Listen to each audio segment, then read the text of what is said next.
Selamat sahabat, saudara-saudara yang dikasihi oleh Tuhan. Kini kita sudah tiba pada pelajaran yang keempat dengan judul Saksi-saksi tentang Kristus sebagai Mesias. Di sini kita ditemani oleh dua narasumber kita, yaitu Bapak Pendeta Berlin Stumiang. Selamat sahabat pendeta. Selamat sahabat pastor. Dan juga Bapak Tommy Tapi. Selamat sahabat. Selamat sahabat pendeta. Baik, sebelum kita memulaikan diskusi kita, ada baiknya kita berdoa terlebih dahulu. Dan kami meminta kesediaan Bapak Tommy Tapi untuk memimpin kita dalam doa. Tuhan Allah Bapa kami dalam kerajaan sorga, kami akan memulaikan diskusi kami tentang pelajaran sekolah sahabat sepanjang minggu ini. Biarlah kiranya Engkau hadir beserta dengan kami saat ini, sehingga pelajaran-pelajaran ini akan menambah wawasan kami tentang firman Tuhan dan semakin membawa kami mengagumi Engkau sebagai pusat dari seluruh pekabaran ini. Biarlah kiranya Engkau beserta dengan kami. Terpujilah nama-Mu ya Tuhan, di dalam nama Tuhan Yesus kami berdoa. Amin. Amin. Baik, terima kasih Pak Tommy Tapi yang sudah memimpin dalam doa. Untuk diskusi kita di saat ini, kita tiba pada pelajaran yang pertama. Dan maksud saya pertanyaan yang pertama yang nanti akan dijelaskan oleh Pendeta Stumiang. Di sini ada sebuah pertanyaan, bagaimanakah Yohanes Pembaptis menjelaskan pelayanan dan misinya? Ya, pendeta boleh mungkin menjawab. Baik, terima kasih pendeta. Bagaimanakah Yohanes Pembaptis menjelaskan pelayanan dan misinya? Saudara yang terkasih dalam nama Tuhan, ketika itu memang ada kebingungan ya, karena munculnya Yohanes sebagai seorang yang berkhotbah yang sangat luar biasa, berapi-api, memiliki murid. Lalu muncul sosok yang kedua, Yesus. Ya, Yesus. Sebenarnya ketika itu orang-orang Israel berharap bahwa kedua ini akan menjadi pemimpin mereka. Mereka berharap bahwa satu orang akan menjadi imam, satu orang lagi menjadi raja. Ya, mereka berpikir bahwa Yohanes lah yang akan menjadi imam dan Yesus muncul yang menjadi raja yang akan melepaskan mereka dari kekuasaan Romawi. Sehingga orang-orang Yahudi ketika itu imam-imam mengirimkan utusan-utusan untuk bertemu dengan Yohanes untuk bertanya, siapa dia? Siapakah engkau? Kalau kita baca di dalam kitab Yohanes 1 ayat 19 sampai 23 itu, ya mereka sengaja mengirimkan utusan untuk datang bertemu dengan Yohanes dan bertanya, ya siapakah engkau? Tapi dengan jelas Yohanes menjawab di ayat 20, ya, dia mengaku dan tidak berdusta, katanya, aku bukan Mesias. Ya, aku bukan Mesias. Dan selanjutnya di dalam perikop itu, di dalam ayat itu, Yohanes 1 ayat 19 sampai 23 itu, Yohanes menjelaskan tentang pelayanannya dan misinya. Kalau kita baca di ayat 20, Yohanes 1 ayat 20, di ayat 26 maksud saya, dan 23, di sana Yohanes mengatakan bahwa dia hanya membaptis dengan air, tetapi di Kristus atau Yesus yang datang itu membaptis dengan roh. Kemudian Yohanes juga mengatakan di dalam ayat yang ke-27, Yohanes tidak layak untuk melepaskan tali kasut Yesus. Artinya ya, Yesus itu adalah Mesias, Allah. Sehingga dia sebagai pelayan Tuhan bahkan disebut tidak layak untuk membuka tali kasut daripada Yesus. Kemudian di ayat 30 Yohanes 1, ya, Kristus lebih diutamakan daripada Yohanes karena ia sudah ada sebelum Yohanes. Jadi Yohanes menyebut bahwa sebelum dia ada, Yesus sudah ada. Ya, jadi dalam hal ini Yohanes mengakui bahwa Yesus itu adalah Maha Pencipta. Bahwa sebelum dia ada, bahwa Yesus sudah ada. Yang walaupun secara lahiriah Yohanes lebih dulu lahir dibanding siapa? Dibandingkan dengan Yesus. Di ayat 34, Yohanes kembali menjelaskan bahwa Yesus adalah anak Allah dan Yohanes hanya mengarah kepadanya. Dan jelas bahwa kitab Yohanes mencatat bahwa tugas dari Pak Yohanes adalah membuka jalan bagi pelayanan siapa? Pelayanan Yesus. Jadi di sini kita melihat bahwa luar biasa Yohanes tidak mengambil kesempatan itu untuk memegahkan dirinya, ya, tidak mengambil kesempatan itu untuk membanggakan dirinya melebihi daripada ya Yesus sendiri. Dia tahu, dia sadar bahwa dia hanya sebagai pelayan Tuhan, dia hanya sebagai utusan Tuhan untuk membuka jalan bagi misi Yesus dalam menjalankan misi Tuhan untuk menyelamatkan manusia yang berdosa. Mungkin itu yang boleh saya jelaskan, Pak. Baik, terima kasih pendeta, penjelasan yang begitu indah. Kini kita tiba kepada pertanyaan yang kedua yang nanti boleh dijelaskan oleh Bapak Tommy Tapi. Demikian pertanyaannya, pernyataan apakah yang disampaikan oleh Yohanes Pembaptis tentang Yesus? Boleh Pak Tommy? Terima kasih pendeta. Berbicara mengenai pernyataan Yohanes tentang Yesus, mari kita kembali sedikit kepada latar belakangnya, yaitu untuk waktu yang cukup lama orang Israel sangat merindukan hadirnya atau munculnya Mesias. Sejak selesainya pemerintahan atau kerajaan Daud,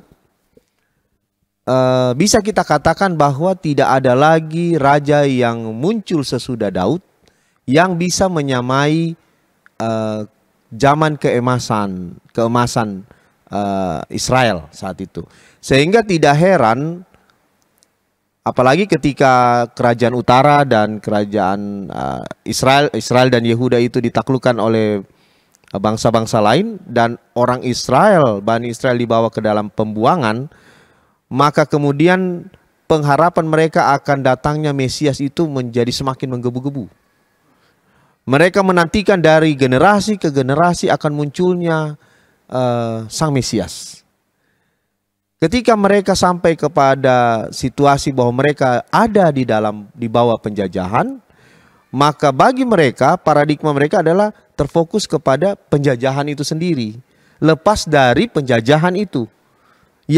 Artinya bagi manusia itu sering lebih suka lebih suka melihat apa yang terlihat di depan mata.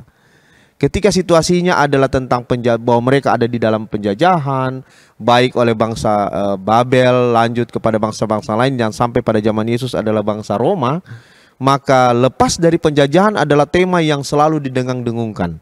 Diturunkan, diceritakan dari ayah kepada anak dan seterusnya, bahwa mereka merindukan datangnya seorang Mesias seperti yang sudah dijanjikan. Nah, Yohanes atau penulis buku Yohanes, dia berusaha untuk mengubah paradigma ini. Yohanes berusaha mengubah paradigma para pembaca Alkitab untuk memahami tentang Mesias yang akan dia ceritakan, bahwa Mesias ini bukan hanya sekedar terlihat, tetapi lebih daripada itu, mengenali Mesias atau mengenali di dalam Yesus penggenapan nubuatan tentang raja yang akan datang. Bahwa Mesias itu bukan hanya penguasa duniawi, namun lebih jauh dia datang untuk menggenapi semua janji yang ada di dalam perjanjian lama.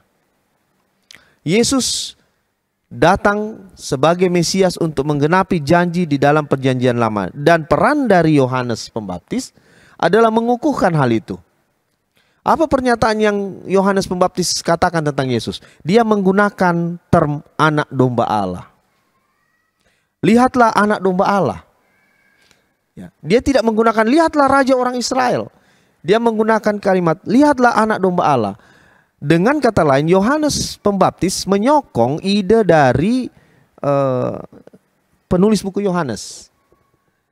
menunjukkan, berusaha mengarahkan pandangan orang Israel dan pandangan para pendengarnya saat itu kepada Mesias dalam cara pandang yang baru.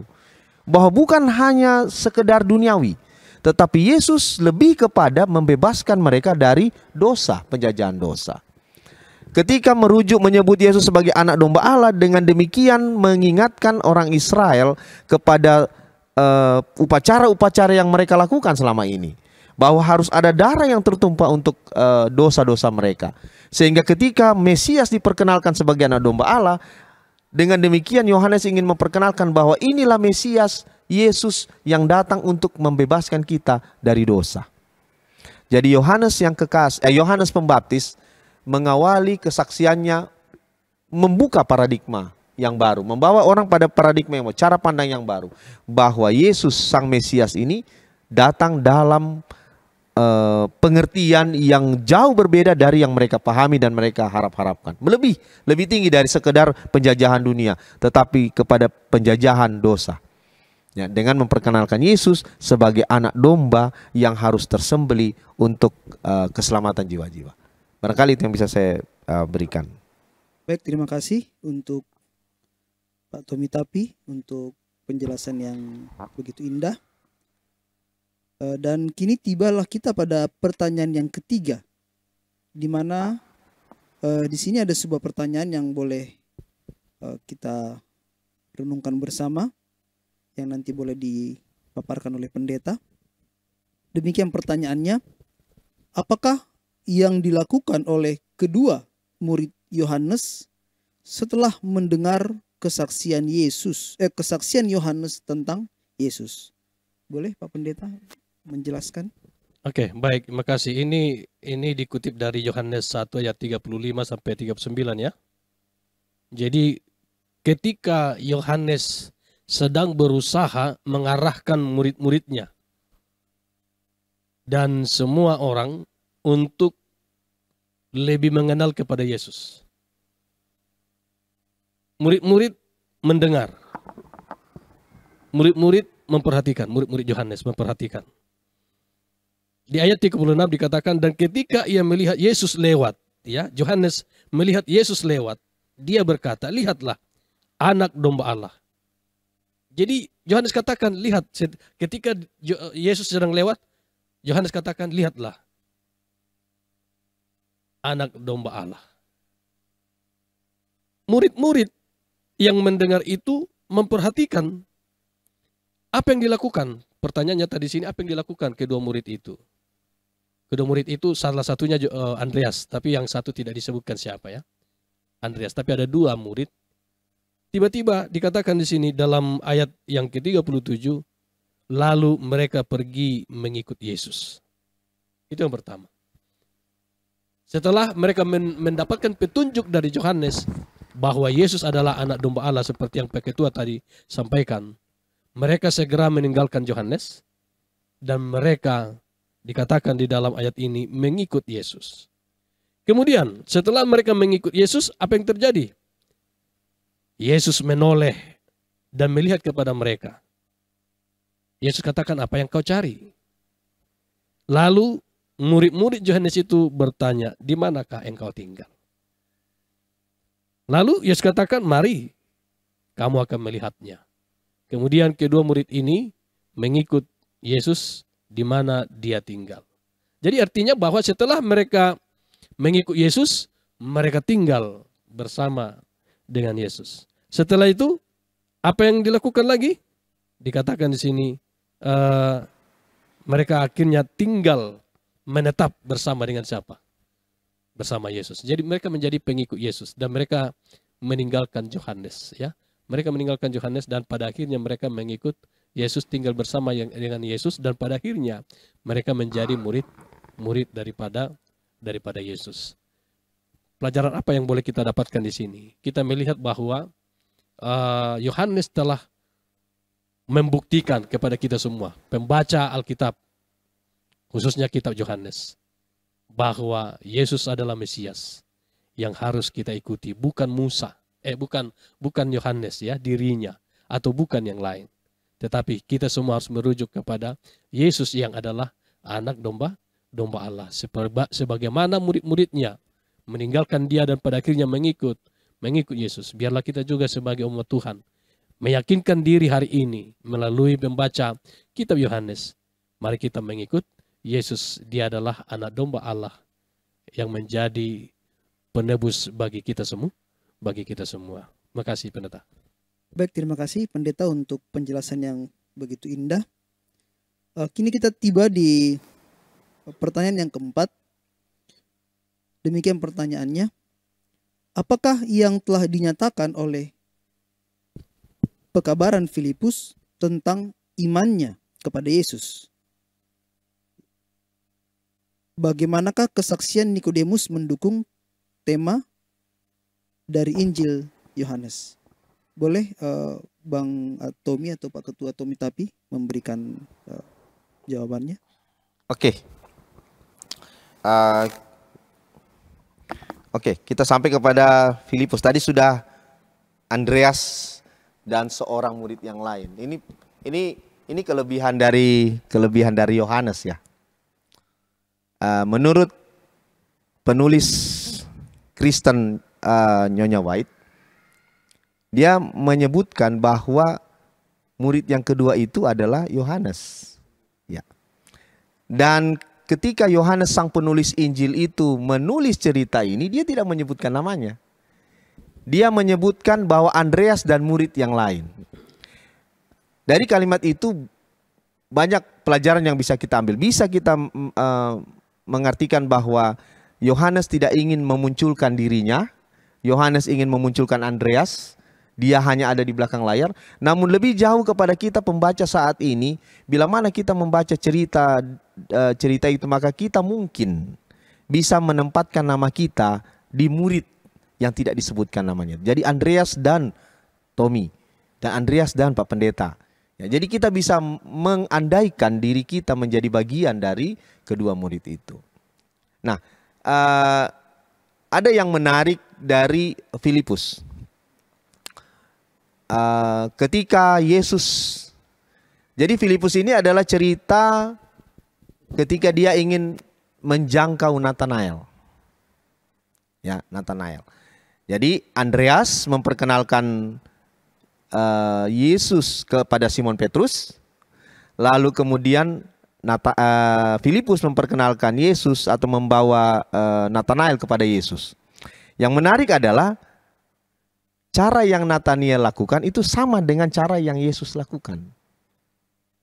Cara yang Filipus lakukan maksud saya. Sama dengan yang Yesus lakukan. Ketika Andreas dan Petrus datang kepada Yesus, Yesus katakan, mari datang dan lihat. Artinya alami sendiri. Engkau yang melihat, engkau yang merasa, lalu engkau putuskan. Apakah engkau mau ngikut aku atau tidak. Lalu ketika Filipus datang kepada Nathanael, dia mengajak. Nah, menariknya begini. Filipus menambahkan sebuah frasa ketika memperkenalkan Yesus. Ya. Yesus sang Mesias, Yesus Kristus sering diperkenalkan seperti itu.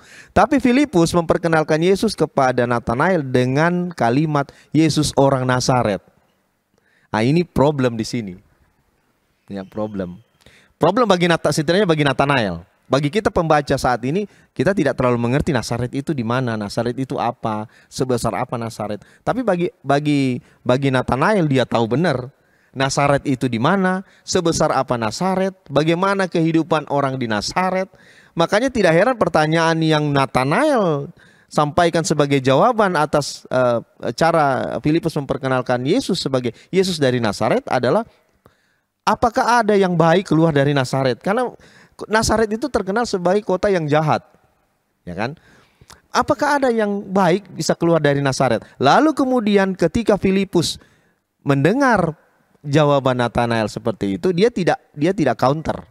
Dia tidak menjelaskan secara teologis berdasarkan nubuatan yang sudah diberikan nabi-nabi, tapi dia tutup dengan kalimat, mari datang dan lihat. Mari datang dan lihat. Ketika Nathanael sampai kepada Yesus,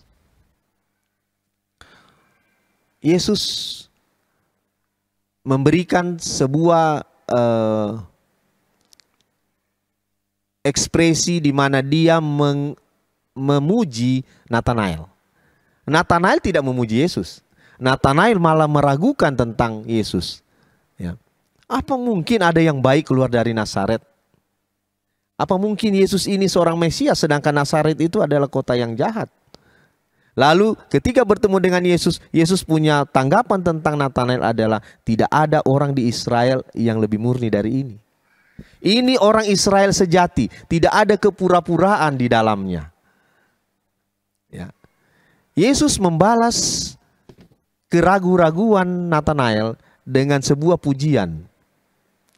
Bahkan ketika Yesus melanjutkan pernyataannya menceritakan kepada Natanael, maka saat itu cara Yesus menjawab membuat Natanael merubah semuanya dan menjadi pengikut Yesus. Ketika Yesus mengatakan, "Aku melihat engkau bahkan sebelum Filipus mengunjungimu, engkau berada di bawah pohon ara." Lalu kemudian komentar penulis buku rohani Ellen White menambahkan bahwa yang dilakukan Natanael di bawah pohon ara itu adalah berdoa dan membaca kitab-kitab, berusaha mencari kebenaran. Dan Yesus melihat itu. Di dalam keilahiannya Yesus tahu. Lalu Yesus menceritakan kepada Natanael apa yang hanya Natanael tahu. Bahwa engkau ada di bawah pohon ara ketika Filipus mengunjungimu. Walaupun tanpa keterangan yang tadi. Ya. Lalu berdasarkan apa yang dikatakan oleh Yesus, maka Natanael berubah. Natanael tergugah lalu memutuskan mengikuti Yesus. Bukan hanya itu. Kalau kita baca pelajaran sekolah sahabat ini, Natanael merubah panggilannya kepada Yesus. Ya. Dia sekarang menyebut Yesus sebagai Rabi, Anak Allah, dan Raja Israel. Pelajaran bagi kita adalah jangan terlalu cepat berprasangka terhadap seseorang atau sesuatu sebelum kita melihat dan mendengar darinya. Seringkali kita di dalam kehidupan berjemaat kita atau dalam kehidupan kita sehari, seringkali kita terlalu sering cepat untuk menjudge seseorang. Orang datang terlambat di gereja, kita langsung judge, dia terlambat datang di gereja. Padahal kita tidak tahu apa yang menyebabkan dia datang terlambat. Mungkin saja ada sesuatu peristiwa di jalan sebelum sampai ke gereja yang membuat dia terlambat datang. Tapi kita cepat sekali menjudge, jam berapa ini kamu terlambat datang. Pelajaran kita hari ini mengenai Filipus adalah jangan terlalu cepat menjudge seseorang. Ya. Ketika Natanael dengan cepat menjudge Yesus bahwa tidak mungkin Mesias keluar dari Nazaret, kota yang jahat, maka Filipus menjawabnya dengan sangat lugas, mari datang dan lihat. Pelajaran lainnya adalah untuk dapat mengerti, menikmati Yesus itu, mari datang dan lihat. Kecaplah. Kita rasakan Yesus itu. Lalu kemudian ketika kita merasakan, menikmati kebersamaan dengan Yesus secara pribadi, maka kemudian kita pun menjadi yakin tentang Yesus bagi diri kita sendiri, tentang Dia. Ya. Itu barangkali yang bisa saya tambah. Oh iya, lalu kemudian tentang Nikodemus. Karena ada pertanyaan dua ya tentang Nikodemus. Ya, Nikodemus. Ya, Nikodemus adalah seorang orang Farisi. Lalu anggota Sanhedrin. Sanhedrin itu adalah majelis tertinggi di orang Israel saat itu. Dan juga Nikodemus dikenal sebagai seorang yang kaya. Sudah lengkap dia kan. Sudah kaya, guru, anggota Sanhedrin. Dan yang menarik adalah bahwa dia mengagumi Yesus. Ketika dia datang, di ayat-ayat pertama dari pertemuan itu dia langsung menyebut Yesus dengan kata Rabi. Mari kita lihat seperti ini. Bahwa sebenarnya percakapan yang terjadi antara Yesus dan Nikodemus bukan percakapan antara guru dan murid. Tetapi percakapan antara guru dan guru. Karena Nikodemus itu sendiri adalah guru. Ya kan, dia orang Farisi. Dia sangat mengerti tentang tentang Taurat. Dan sekarang dia berhadapan dengan seorang guru. Dengan menyebut Yesus Rabi.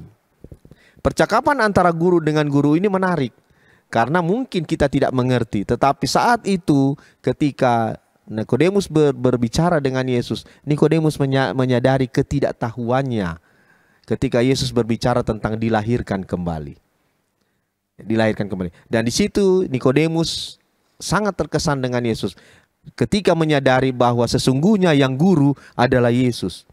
Dan dia kemudian menempatkan diri sebagai murid. Lebih jauh lagi, Nikodemus walaupun di belakang layar, kita baca di Alkitab di belakang layar, dia menjadi murid Yesus tidak secara terang-terangan. Tetapi di kemudian hari kita bisa lihat ceritanya. Ya, bahwa Nikodemus bukan hanya menyatakan bahwa dia adalah murid Yesus. Dan dia menyatakan itu dengan tindakan. Dia tidak hanya mengaku sebagai murid Yesus, tapi dia melakukannya dengan tindakan. Dengan berani untuk membela Yesus di hadapan Sanhedrin, pertama. Lalu kemudian yang kedua adalah berani untuk meminta mayat Tuhan Yesus, ya, pada hari Jumat sore itu untuk diturunkan. Itu hanya bisa dilakukan oleh murid Yesus. Dan ketika Nikodemus melakukan itu, dia melakukannya dengan tindakan. Menyatakan kepada umum bahwa dia adalah murid Yesus, dia nyatakan dengan tindakan. Dan ini menjadi pelajaran yang sangat menarik dan sangat berfaedah bagi kita. Terima kasih. Baik, terima kasih Pak Tommy Tapi untuk jawaban yang begitu indah. Kini kita tiba di kesimpulan.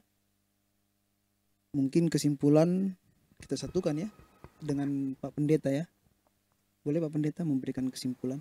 Baik, makasih Pendeta dan Pak Ketua Tommy dan untuk kita semuanya. Jadi pelajaran kita di pelajaran yang keempat ini, saksi-saksi tentang Kristus sebagai Mesias.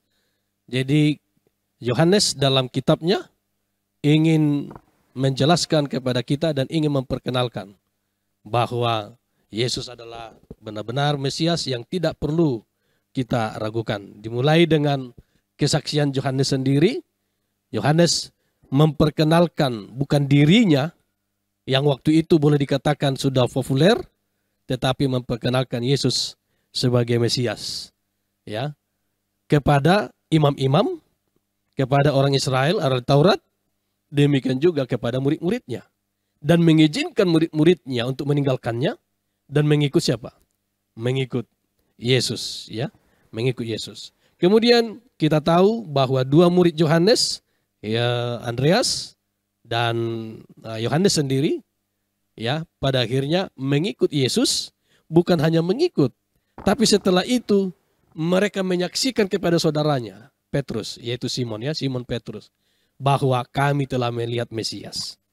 Ya, mereka berdua bersaksi menyatakan bahwa mereka telah menemukan Mesias, yaitu Yesus Kristus. Demikian juga tadi Pak Ketua bilang, sampaikan ya, Filipus, ya, menyampaikan hal itu kepada Nathanael, dan pada akhirnya mereka berdua percaya bahwa benar-benar Yesus orang Nazaret itu adalah Mesias, ya, anak domba Allah. Demikian juga Nikodemus, seorang yang intelektual, seorang yang punya jabatan tinggi, orang kaya, dan dikatakan dia sebagai guru, juga mengakui bahwa Yesus adalah apa?